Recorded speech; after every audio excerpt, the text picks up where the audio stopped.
दुखद, बहुत ही आपत्तिजनक प्रशासनिक गुंडागर्दी जो भाजपा सरकार के सुशासन के मुखौटे के पीछे छिपी हुई है। छत्तीसगढ़ के बलरामपुर के कुसमी के एसडीएम और नायब तहसीलदार ने 3-4 और लोगों के साथ मिलकर 3 निर्दोष आदिवासी ग्रामीणों पर लाठी डंडों और लात घूंसों से हमला किया।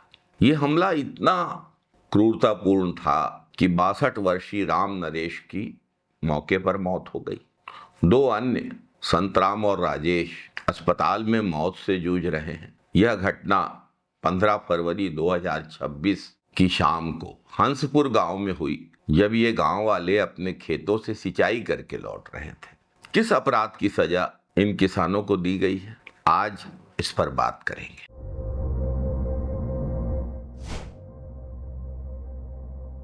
नमस्कार साथियों। अवैध बॉक्साइट माइनिंग सरकारी संरक्षण में चल रही और भाजपा सरकार में उसके खिलाफ आवाज उठाना अपराध की श्रेणी में आता है। कुछ दिन पहले गांव वालों ने एक ट्रक पकड़ा जो अवैध रूप से बॉक्साइट ले जा रहा था। एक जिम्मेदार नागरिक की तरह किसानों ने कानून की रक्षा की, पर्यावरण की रक्षा की। कानून और पर्यावरण के खिलाफ जाकर किए जा रहे अवैध बॉक्साइट खनन और परिवहन के अपराध को पकड़ा।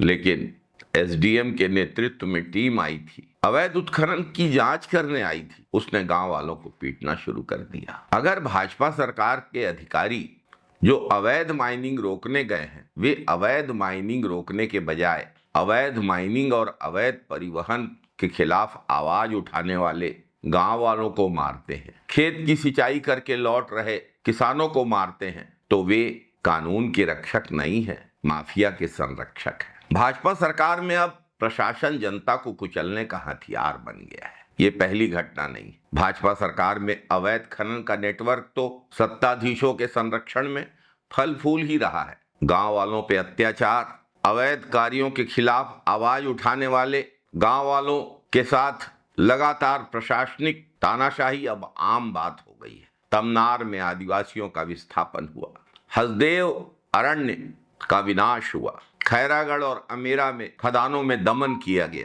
अदानी पावर प्लांट चिचोली में, हर जगह जहां मजदूर आवाज उठा रहे हैं वहां मजदूरों की आवाज कुचलने में पुलिस प्रशासन लगा है। एक ही पैटर्न, जल जंगल जमीन की लूट और विरोध पर प्रशासनिक आतंकवाद। पुलिस प्रशासन द्वारा विरोध की आवाज उठाने वाले किसानों, मजदूरों, आंदोलनकारियों पर बल प्रहार, झूठे मुकदमे। भाजपा सरकार ठीक ईस्ट इंडिया कंपनी की राह पर चल रही है। ईस्ट इंडिया कंपनी भी व्यापारिक मुनाफे के लिए सत्ता की ताकत का, सैन्य बल का दुरुपयोग करती थी। आज भाजपा सरकार में भी उद्योगपतियों के मुनाफे के लिए किसानों, मजदूरों, आंदोलनकारियों पर सरकारी ताकत का लगातार दुरुपयोग हो रहा है। आम जनता लगातार सरकारी अन्याय के दमन चक्र में पिसने के लिए मजबूर है और उद्योगपतियों के शोषण की बेल सरकारी आतंकवाद का सहारा लेकर फल फूल रही है। यही डबल इंजन का विकास है।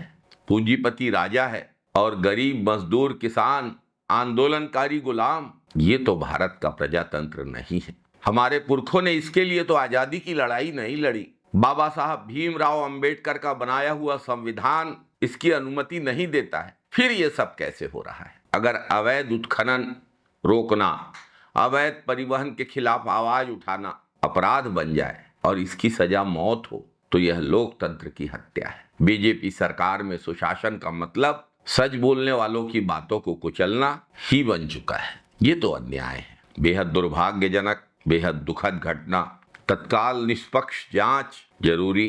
एसडीएम, तहसीलदार और सभी दोषियों को कड़ी से कड़ी सजा दी जाए। अवैध खनन माफिया के साथ सत्ताधीशों का गठबंधन बेनकाब होना चाहिए। भाजपा की सरकार में इन अवैध खनन वालों के जो संबंध हैं उनको भी बेनकाब किया जाना चाहिए। कानून के ऊपर तो कोई नहीं है, न पुलिस, न अधिकारी, न माफिया और न सत्ताधीश। दुर्भाग्य से छत्तीसगढ़ में ऐसी ही स्थिति जगह जगह बन रही है। क्या यही भाजपा का सुशासन है, जहां आदिवासी मरने के लिए मजबूर हैं और अधिकारी अत्याचार कर रहे हैं? जल जंगल जमीन और बहुमूल्य खनिज संपदा की लूट पर विरोध करने पर अधिकारी पिटाई करते हैं, पीटते पीटते मार डालते हैं। बीजेपी का मॉडल पूंजीपतियों का राज है, जनता का दमन है। अब अत्याचार सारी सीमाएं लांघ चुका है भाजपा सरकार का। अब इस अन्याय को बर्दाश्त नहीं किया जा सकता। पीड़ितों को न्याय मिले, दोषियों को सजा मिले, ये लोकतंत्र है और यही छत्तीसगढ़ के लोगों की मांग है। जय छत्तीसगढ़।